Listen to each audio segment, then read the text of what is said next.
ایک مرتبہ ایک مسلمان کو ایک یہودی نے دعوت دی کہ آج ہمارے گھر آپ تشریف لے آنا.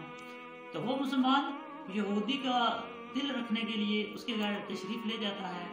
تو یہودی سب سے پہلے اس کو کھانے کے لیے انگوروں کا گچھا ایک پلیٹ کے اندر رکھ کے دیتا ہے. تو مسلمان بخوشی اس انگوروں کو تناول کر لیتا ہے.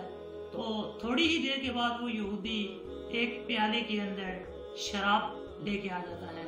جب مسلمان اس پیالے کے اندر پڑی ہوئی شراب کو دیکھتا ہے تو مسلمان کہتا ہے یہودی سے استغفر اللہ، بھائی ہم یہ شراب نہیں پی سکتے، ہمارے مذہب کے اندر یہ حرام ہے.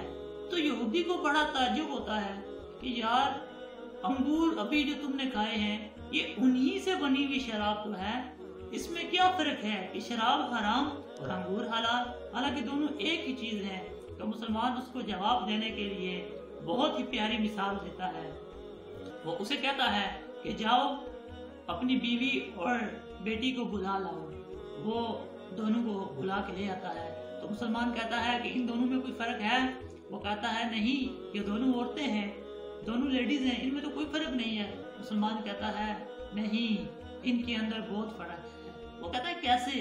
وہ کہتا ہے یہ تمہاری بیوی ہے، یہ تمہارے اوپر حلال ہے، اور یہ تمہاری بیٹی ہے، یہ تمہارے اوپر حرام ہے.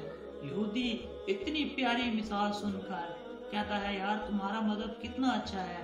وہ فوراً کلمہ پڑھ لیتا ہے اور دائرہ اسلام میں داخل ہو جاتا ہے.